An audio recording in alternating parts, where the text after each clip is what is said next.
అందరికీ నమస్తే అండి. అవినీతి రకరకాలు. దీనిలో ఎక్కువగా ప్రజలను ప్రభావితం చేసేది, పరిపాలనలో భాగం ఉండేది political corruption and administrational corruption. Political corruption belongs to ఎమ్మెల్యేలు, ఎంపీలు, రాజకీయ నాయకులకు సంబంధించిన వ్యవహారం. అడ్మినిస్ట్రేషనల్ కరప్షన్ అంటే ఐఏఎస్లు అండ్ గ్రూప్ 2, గ్రూప్ 1 అధికారులు, దిగువ స్థాయిలో పనిచేసే పంచాయతీ ఈఓ స్థాయి నుంచి జరిగే కరప్షన్. ఈ రెండింటికి కూడా అక్కడక్కడ ఇంటర్లింక్ ఉంటుంది. అయితే ఇక్కడ ఎక్కువగా అడ్మినిస్ట్రేషనల్ కరప్షన్ అనేది బయటకు రాదు.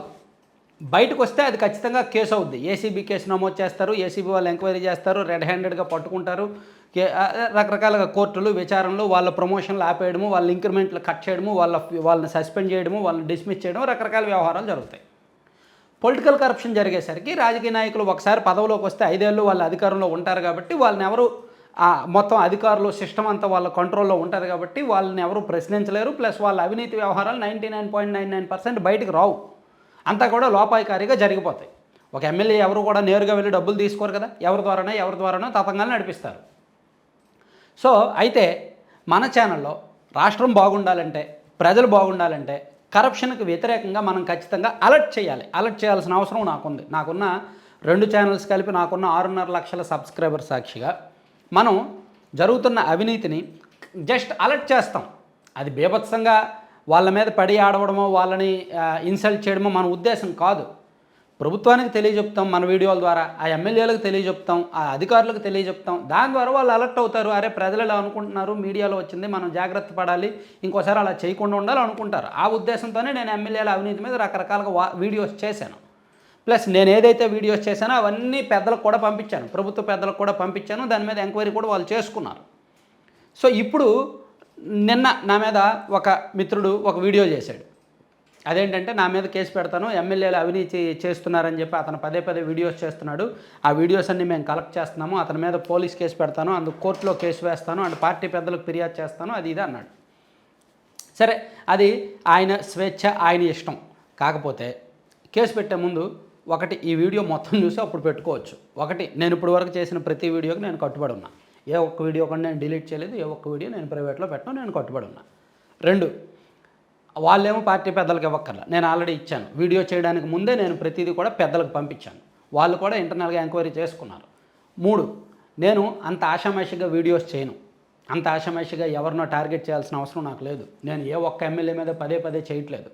రాష్ట్రంలో ఉన్న జిల్లాల వారీగా ఒక్కొక్కరి మీద చేసుకుంటూ వెళ్తున్నాను. ప్లస్ ప్రతి వీడియోలో నేను చెప్తున్నాను, ఎమ్మెల్యేలకు తెలియకుండా జరిగి ఉంటుంది, ఒకసారి అలర్ట్ అయితే మంచిది, మేబీ ఎమ్మెల్యేలకు తెలియకుండా వాళ్ళ అనుచరులు ఎవరో చేసి ఉండొచ్చు అని నేను చెప్తాను. ఈరోజు పొద్దున్న నాకు ఒక కాల్ వచ్చింది, మీకు వినిపిస్తాను చూడండి. నిజానికి నేను వినిపించకూడదు, తప్పు.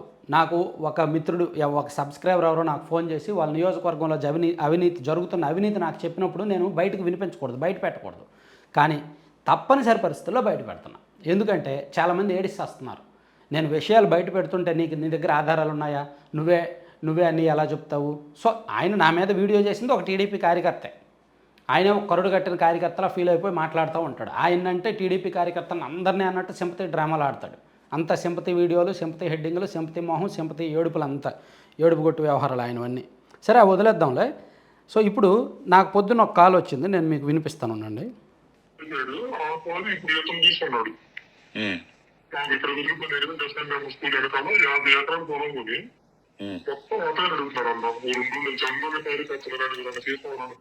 దీని సారాంశం ఏంటంటే, ముందు సారాంశం చెప్పి మళ్ళీ వినిపిస్తా. బాపట్ల జిల్లాలో ఒక ఎమ్మెల్యే గారంట, గతంలో వైసీపీ ఎమ్మెల్యే గారు వైసీపీ అధికారంలో ఉన్నప్పుడు ఒక ఇసుక క్వారీని ఏదైతే నడిపించారో అదే ఎమ్మెల్యే గారు అదే క్వారీని ఇప్పటికీ నడిపిస్తున్నారంట. దీనిలో నిజాలంటే నాకు తెలియదు, నేను నా టీముని పెట్టయితే వెరిఫై చేయించలేదు. నాకు వచ్చిన కాల్ని మీకు వినిపిస్తున్నా. ఆయన కూడా తెలుగుదేశం పార్టీ కార్యకర్త. ఆయన నారా లోకేష్ గారిని కలిసిన ఫోటోలు, టీడీపీకి సంబంధించిన కార్యకర్త, టీడీపీ మెంబర్షిప్ అన్నీ కూడా పెట్టి మనకు ఈ సమాచారం ఇచ్చాడు. అతను టీడీపీ కోసం పనిచేశాడు, వాళ్ళ ఫ్యామిలీ మొత్తం టీడీపీ కోసం పనిచేశామని చెప్పి అతను వాళ్ళ సమస్యలు చెప్పుకున్నాడు, కార్యకర్తలకు కూడా అవ్వట్లేదు అని. సో ఇది మొత్తం ఒకసారి వినండి.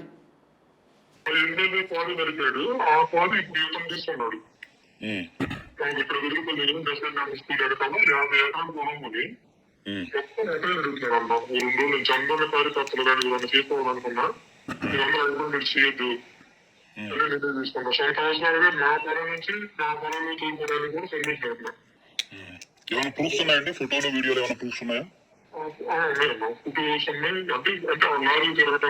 అంటే అది ఎమ్మెల్యే గారే నడుపుతుంది. ఎందుకంటే మీ ఎమ్మెల్యే గారి మీద ఇప్పటి వరకు ఏం ఆరోపణలు లేవు. మొత్తం ఇతనే నడుపుతున్నాడు అన్న.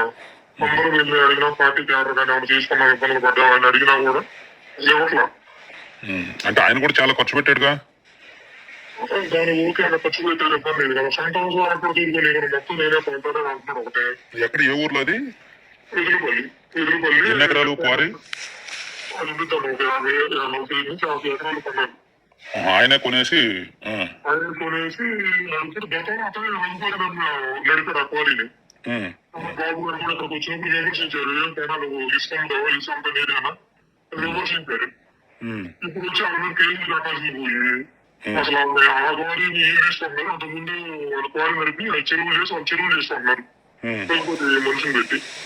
ఇప్పుడు దాని పక్కన నేను 40-50 ఎకరాలు ఉంటే ఆ పొలం ఈయన క్వారీ నడుపుతున్నాడు. అసలు ఏంటంటే బాబు గారు విమర్శించారు. ఆడింది కదంటే మన అదే లేదుగా అలా మన పక్కన అంటాడు. సరే, ఇవన్నీ మళ్ళీ ఇంకా చాలా వ్యవహారాలు చెప్పాడులే. సో ఇది ఇతను సగటు తెలుగుదేశం పార్టీ కార్యకర్త అంట. అతను మా పార్టీకి మెంబర్షిప్ అది ఇది మొత్తం చెప్పుకొచ్చాడు. సో ఇక్కడ నేను చెప్పొచ్చేది ఏంటంటే, ఎమ్మెల్యేల మీద క్షేత్రస్థాయిలో కొన్ని చోట్ల అంత పరిస్థితి బాల. నేను అన్ని చోట్ల అని చెప్పట్లా, కొన్ని కాన్స్టిట్యున్సీస్లో పరిస్థితి బాల. మొత్తం మీద రాష్ట్రం మొత్తం మీద 164 మంది కూటమి నుంచి గెలిస్తే అందులో మేబీ ఒక 50 నుంచి 60 మంది మీద కొంచెం వర్స్ట్ ఫీడ్బ్యాక్ అయితే ఉన్నమాట వాస్తవం. వర్స్ట్ ఫీడ్బ్యాక్ ఉంది. కొంతమంది చూడండి, పాము తన పిల్లలను తానే తిన్నట్టు కొంతమంది తన కార్యకర్తలను వాళ్ళే ఇలా ఇబ్బంది పెడుతున్నారు. అది మన దృష్టికి వచ్చినప్పుడు ఒక జర్నలిస్ట్గా, ఒక పొలిటికల్ అనలిస్ట్గా తెలియజెప్పాల్సిన అవసరం ఉంది. కాబట్టి నేను తెలియజెప్తున్నా. ఇందులో నా తప్పు ఉంది, నా మీద కేసు పెడతానంటే పెట్టుకోవచ్చు, చట్టపరంగా నేను ఎదుర్కోవడానికి సిద్ధం. అయితే నేను చేయడం వలన అది పార్టీకి నష్టమా లాభమా అనేది ఎవరికి వాళ్ళు ఆలోచించుకోవాలి. నేను ఇలా అలర్ట్ చేయడం వలన వాళ్ళ ప్రమేయం లేక ఇప్పుడు నాకు వచ్చింది బాపట్ల ఎమ్మెల్యే గారి మీద. నిజానికి బాపట్ల ఎమ్మెల్యే గారి మీద ఇప్పటి వరకు ఎటువంటి అవినీతి ఆరోపణ లేదు. ఆయన చాలా క్లీన్ ఇమేజ్ ఉంది. ప్లస్ ఆయన చాలా ఖర్చు పెట్టుకొని ఆ స్థాయికి వచ్చాడు. ప్లస్ చాలా హార్డ్ వర్క్ చేశాడు. అక్కడ అది వైసీపీ కంచుకోట లాంటి ప్రాంతం. అక్కడ ఆయన గెలవడానికి చాలా కష్టపడ్డాడు, చాలా ఖర్చు పెట్టాడు. అటువంటిది ఆయన ప్లస్ ఎమ్మెల్యే అయిన కొత్తలో కూడా ఆయన దగ్గరికి ఎవరో మాఫియా వాళ్ళు వెళ్ళి ఏదో రింగో ఏదో తొడగపోతే ఆయన తిరస్కరించాడు. నాకేం వద్దు,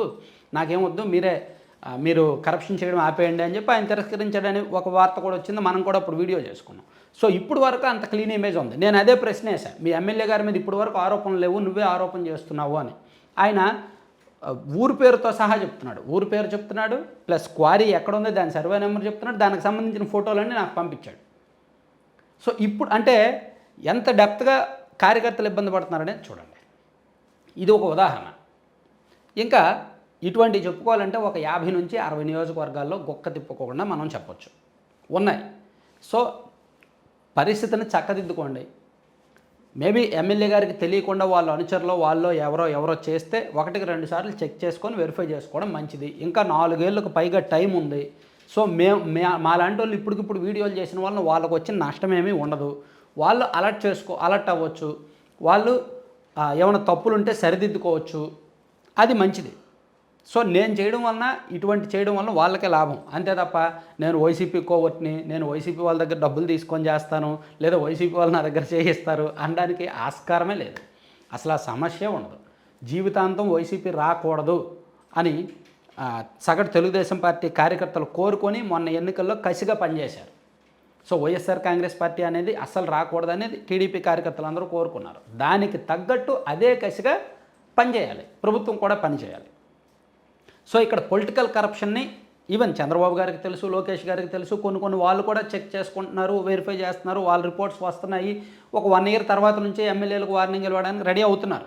సో ఇక అడ్మినిస్ట్రేషనల్ కరప్షన్ కూడా ఉంది. ఇదే సందర్భంలో కొంతమంది ఐఏఎస్లు వాళ్ళ దగ్గరికి వెళ్తున్న ఫైల్స్ని వాళ్ళు ఏదైతే వాళ్ళకి లాభంగా ఉంటుందో ఆ ఫైల్స్ని క్లియర్ చేస్తున్నారు, మిగిలిన ఫైల్స్ని తిరస్కరిస్తున్నారు. ఈవెన్ మండల స్థాయిలో, గ్రామ స్థాయిలో కూడా జరగాల్సినవి జరుగుతున్నాయి. సో ఇది ప్రజలకు ఒక పెద్ద అంటే ఇది మనం సంస్కరించి మనమేం ఉద్ధరించలేము, మనమేం పూర్తిగా లేకుండా రూపుమాపలేం, కానీ ప్రజలకు నష్టం లేకుండా చేయాలి, అది మన ఉద్దేశం. సాధారణ ప్రజలు ప్రభావితం అవ్వకూడదు ఈ అవినీతి వలన. వీళ్ళు ఎంతైనా చేసుకొని ఆ నియోజకవర్గంలో ఎమ్మెల్యే ఎంతైనా ఎన్ని కోట్లైనా సంపాదించిన, ఎన్ని కోట్లైనా కరప్షన్ చేసుకొని, కానీ ప్రజలు నష్టపోకూడదు, ప్రజలకి నష్టం జరగకూడదు. ప్రజలు ప్రభావితం అవ్వకూడదు. ప్రజలు ప్రభావితమయ్యే అవినీతి అంటే ఏంటో తెలుసా? ఒక ఉదాహరణ చెప్తా. షిరిడి సాయి ఎలక్ట్రానిక్స్ ఉంది. వాళ్ళు షిరిడి సాయి ఎలక్ట్రికల్స్ వాళ్ళు గతంలో వైసీపీ అధికారంలో ఉన్నప్పుడు ఒక ట్రాన్స్ఫార్మర్ 75,000 రూపాయల ట్రాన్స్ఫార్మర్ని 1,40,000కి అమ్మారు ప్రభుత్వానికి. అలా ప్రభుత్వం డిస్కంలు వాళ్ళ దగ్గర ఇలా కొని ట్రాన్స్ఫార్మర్లు రకరకాల ఐటమ్స్ అన్నీ కొని డిస్కంలు నష్టపోయాయి. ఆ నష్టాన్ని డిస్కంలు భర్తీ చేసుకోవడానికి ప్రతి సంవత్సరం సర్దుబాటు ఛార్జీలని, ఇంధనం వ్యయమని, అడ్జస్ట్మెంట్లని, ట్రూ అప్లని ప్రజల నుంచి లాగుతారు. ఇక్కడ నష్టపోయింది ఎవరి వలన? వాళ్ళకి ఎక్కువ రేట్ ఇవ్వడం వలన. సాధారణంగా ఒక 5 కిలోమీటర్ల పరిధిలో ఒక వెంచర్ వేస్తే దానిలో స్తంభాలు ట్రాన్స్ఫార్మర్లు వేయడానికి గతంలో ఒక 80 లక్షలు ఖర్చు అయ్యేది. ఇప్పుడు 1.5 నుంచి 2 కోట్లు ఖర్చు అవుతుంది. ఎందుకు ఖర్చు అవుతుంది? రేట్లు పెంచేసి ఇచ్చేస్తున్నారు వాళ్ళకు అనుకూలమైన సంస్థకి. అది ప్రజలకేగా నష్టం.